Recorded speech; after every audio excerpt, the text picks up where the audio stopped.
Hello, this is a continuation of the earlier lecture where I have brought you all the way up to saying where do you use a sealed enclosure. So, if you look at my sample which is there on the screen, I have given an example of how it is used on very routine commonplace applications or locations. So, you see here that we have a street light, I am sorry, I think I should point this side. Yeah, you have the street light controller, more than a street light controller. This one is for keeping cameras on.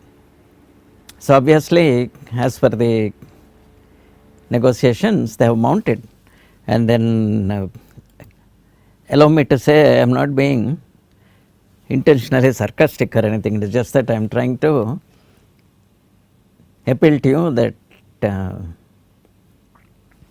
you need to take interest in these things, only then things will take place. After this,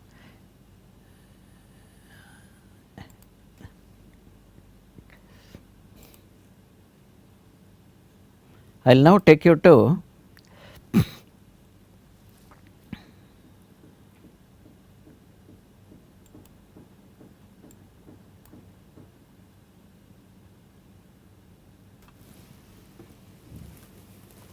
various types of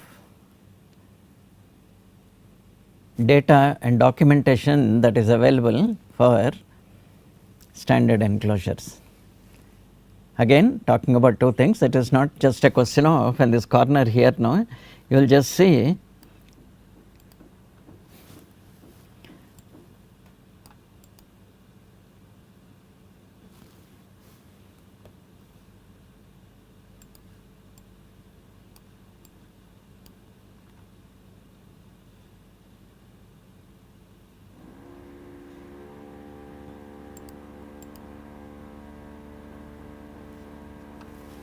usual parts.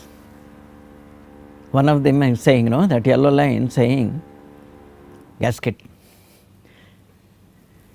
and then it looks obvious, isn't it, that you have got a beautiful stacked what do you call parts, and then you fit everything together and magically things fit. Sadly, that part which comes from the company has been tried and it fits without anything, there is no sadness in that. But however, if you just blindly go about copying these dimensions, chances are you will end up with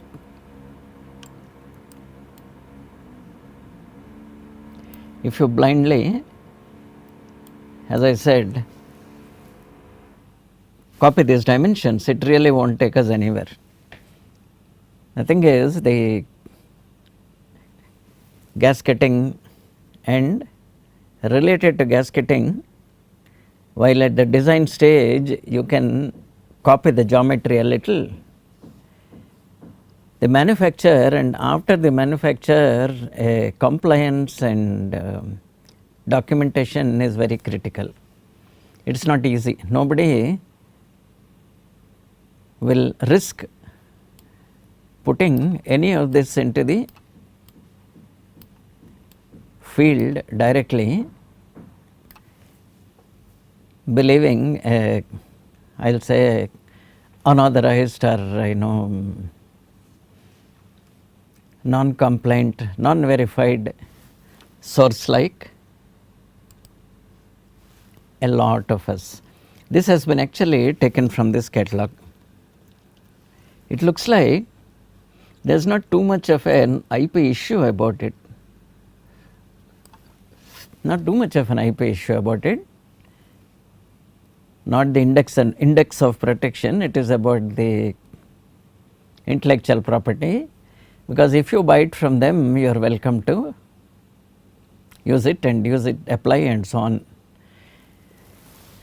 Here you have seen this. EMI shielded, horizontally mountable into grooved, designed for tough environment, heavy duty, waterproof, heat resistant and everything.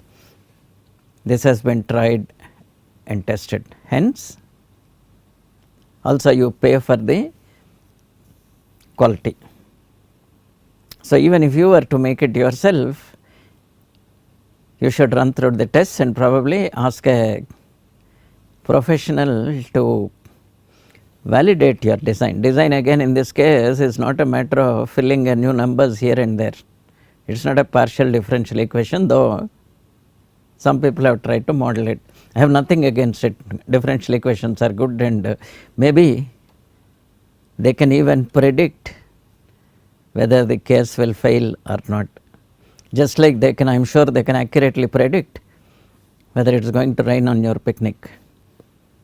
If you carry an umbrella, it won't rain. So, you are protected, absolutely. Coming back here, you see here two types called the 65 aluminum case and then the aluminum case with enclosure. These things are available with a large number of suppliers, and some of you may have seen waterproof mobile phones.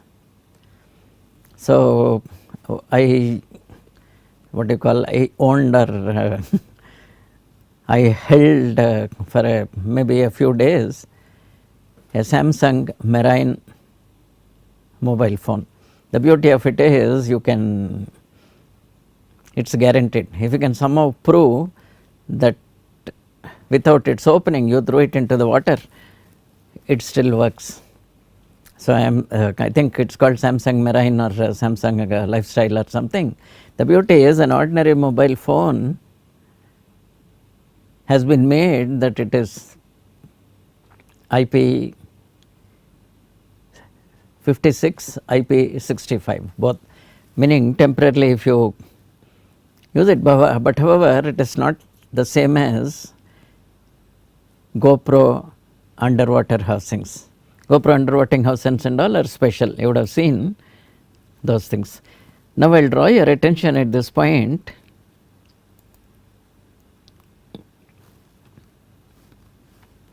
to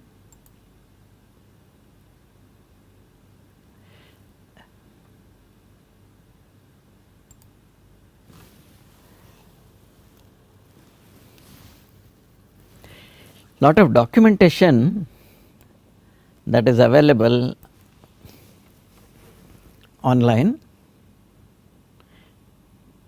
to make something which is very, very important in the case of our electronics, because most electronics, the one indoors there is no issue. At best, if you have a mobile like this, in fact our recording person has told me, kindly switch it off. Now I remember it, I am switching it off. If you have to take a mobile like this and keep it near a microphone, due to some very peculiar radiation issues,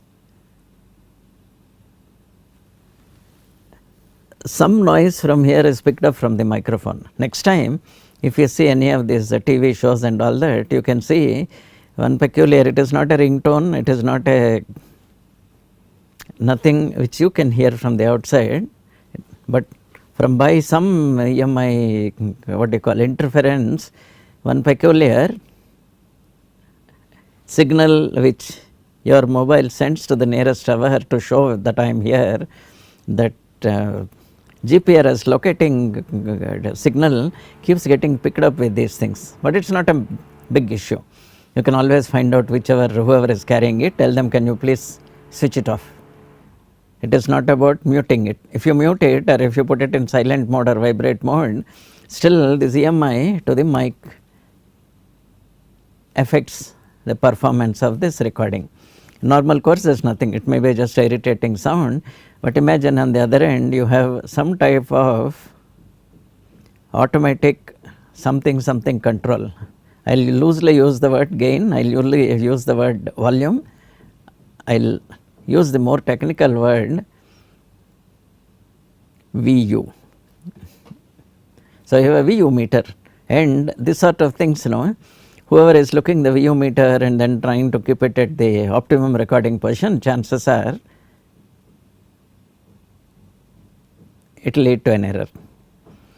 So, in the case of such equipment which are used close to each other and so on, this shielding and gasketing has become almost synonymous, saying in the case of oil and mechanical and fabrication and chemical industries, while gasketing is used to prevent leakage, as in the case I have given you an example of your automobile or given you an example of your bikes, a puddle of oil here and there does not matter, and in the case of an automobile, occasionally the gaskets given inside, and then there are cases of the old systems, if you do not do scheduled maintenance, cooling water leaks everywhere, including into the crankcase, sometimes and occasionally few drops into the actual combustion chamber, which is rare, but then still water gets inside. But in the case of electronics, that is not the only issue. The issue is interference related to electromagnetic as well as conducted is very, very critical. So, here if you see, there is a beautiful what you call paper, I will call it a white paper because anybody can read through it.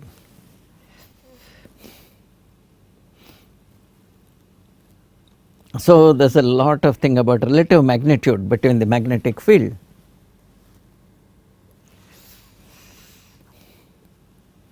H and the electric, depends upon how far away the wave is from it, so on. Ratio of V to H is called the wave impedance, and then this is all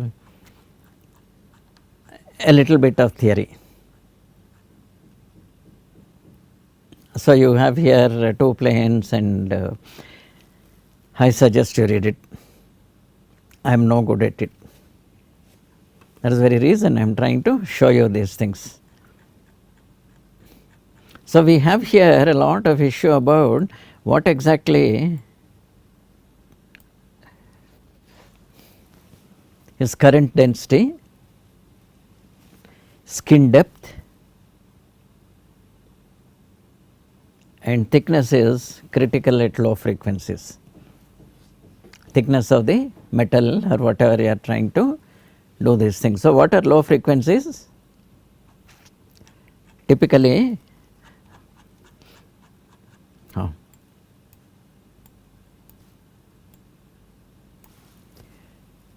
the 50 hertz and 100 hertz are in the case of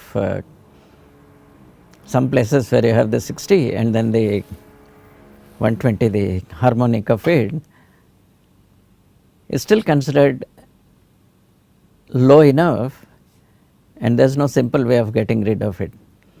So, if you are a serious audiophile or enthusiast, you will notice that whether you like it or not, hum is real, not the type of humming you enjoy or noises in my head. The one that whenever you take cables and try to connect them together, for some reason hum gets picked up.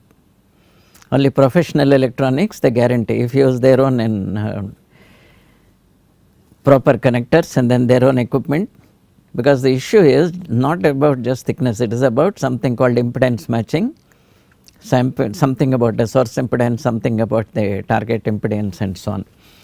So, a gap or slot in a shield will allow electromagnetic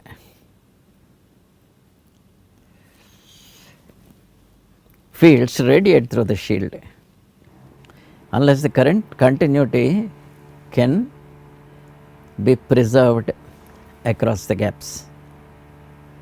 The function of an EMI gasket is to preserve continuity of current flow in the shield. Easier said than done.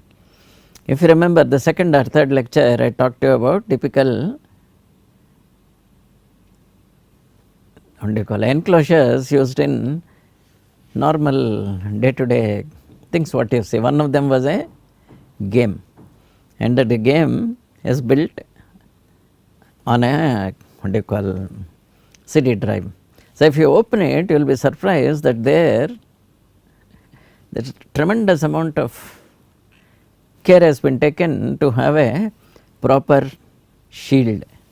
It's not a simple gasket, it's a shield made of a material called the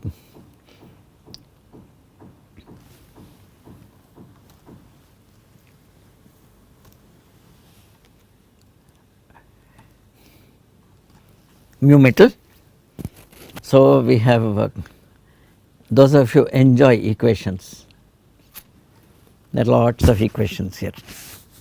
Well, enjoy equation, there is no problem about it, it is saying, but an equation will not give a what do you call, an answer to all of your problems.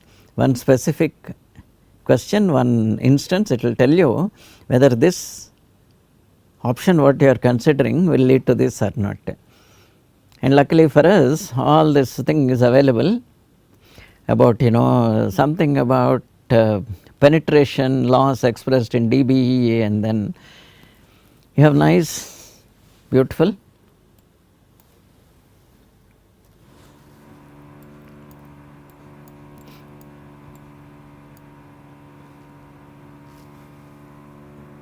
fantastic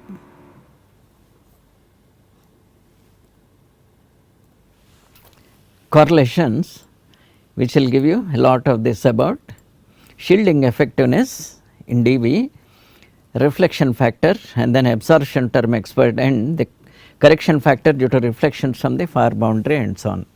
Saying in the likely case that you are enclosing everything in a box, it will help.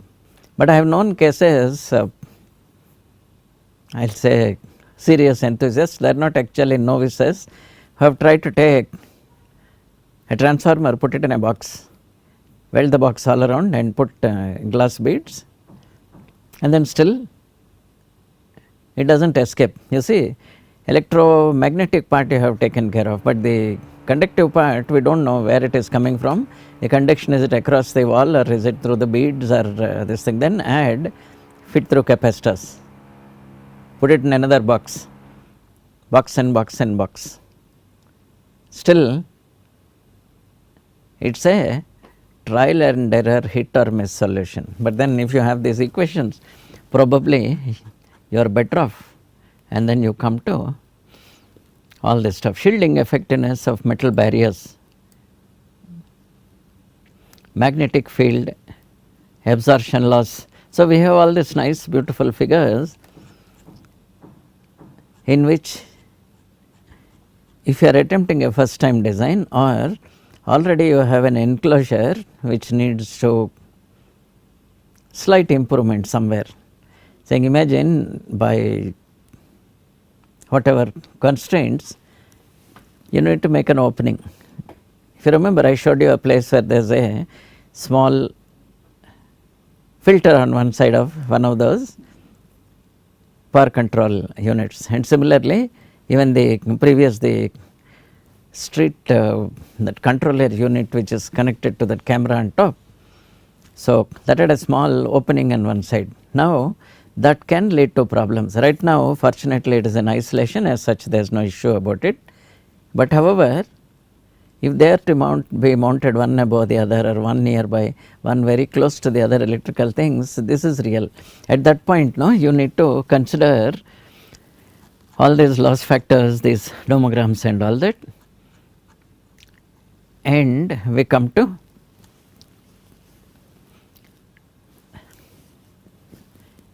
the actual gasket junction design. You understood? That is, we have opening here, something comes in place, and then you need to put something to make sure that there is no leakage out, nor there is no leakage in.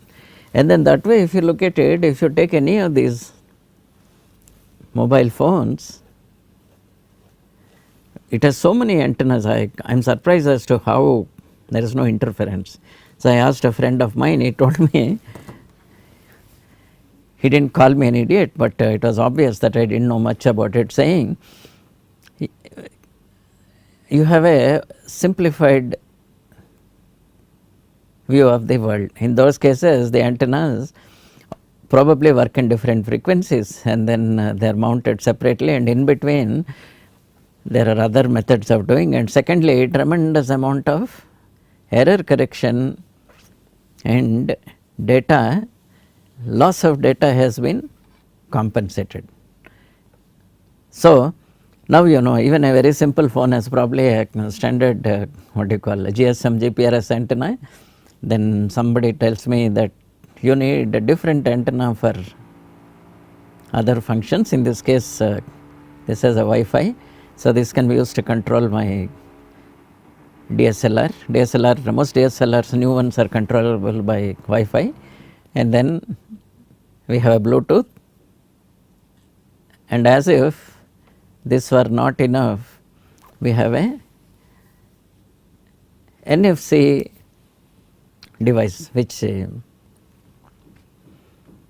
tries to communicate when the frequency, the field is very nearby. I thought the last thing has been done, and suddenly wireless charging has come.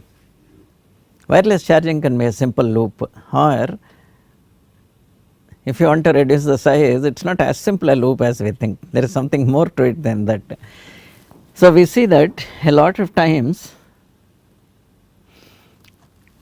a lot of interest and things are made. So I thought we should read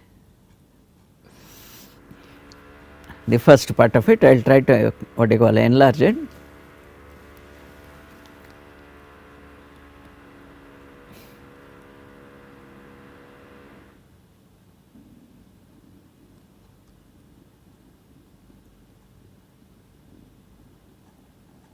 You have seen that. While the correlations or the analytical things which I have shown you must be used, you also need to think about second level. After you apply it in the field for some time, what is likely to happen. You have seen this. Many gasket designs fail. It is here.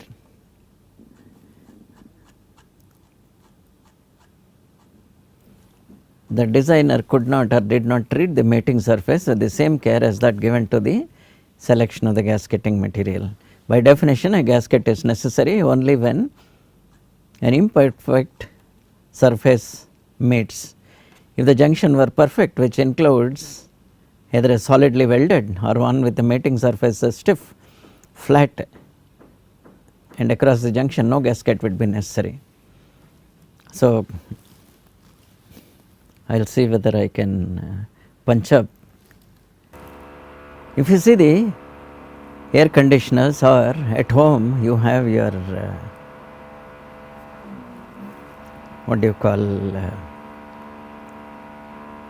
refrigerator. If you see it at the back, one of the first things you will notice is that main pump which pumps all the gas, loosely called it is fine. Depending on if it is in the liquid state that you pump, you call it a pump. Otherwise, if it is in the vapor state, it will become a compressor. So the compressor is typically hermetically sealed. Whole thing is welded together because we cannot afford to allow a leakage, first problem. Secondly, the contents inside are dangerous. Some of them may be toxic, some of them may be corrosive, some of them are expensive, and even a slight loss of pressure will completely damage the whole equipment, because that refrigerant what they use inside, once charged, it is expected to stay for a long time. So some of you, if you remember the old long ago device called a frigid air. In fact, it has become the shortened form of fridge. like Xerox has become generic. You put something in a fridge. So, Frigidaire, some of the old Frigidaires which were charged maybe 50 years back, they continue to pump without any problem. And the earliest compressors, there is never any problem. Once you, two issues are there. One is it is a closed cycle, so chances of any loss is there, and somebody has maintained the correct quantity. If you put too much of it, it refuses to evaporate. If you put too little of it, it refuses to condense. So, somewhere there is a latitude of operation between evaporation and condensation, and based on that they have charged it and welded the whole thing, except that you have a small nipple on one corner, which is used in the case of emergencies. So, it is connected to a charging cylinder, and once it is fully charged, it is crimped, and after crimping sometimes it is braced also. Technology has changed a little now. So, in the case of your split ACs, they come separately and nobody charges it. Have you noticed? It comes in fact in 2 boxes with the words made in PRC all over the world. Okay. And then I won't call him a what do you call a lowly technician, I will say highly trained technician. He comes and in a jiffy, only effort required is probably to make an opening in the wall. Some of the new constructions already have a small plug built into the wall. He pushes all the necessary what do you call pipes inside. He joins everything together, tightens it, opens a valve and goes home. He need not even check whether it is cooling. So, you have seen that. Important thing is, why I am mentioning it here is, the compressor part is hermetically sealed. You cannot find a better compressor part, I mean better, more hermetically sealed thing than that compressor which is used for compressing the refrigerant. While that is sealed, similarly you have the evaporator which is inside, generally not so bad. But then these two are joined with a copper pipe. At the end of the copper pipe, you just have a tapered conical some joint. He just has to push it inside. I will use the word collet, and something is tightened, a collet holds on to that, and then he puts maybe a little bit of tape, applies the specified amount of torque, one valve opened, and you have a working air conditioner, which generally if it is done properly keeps working.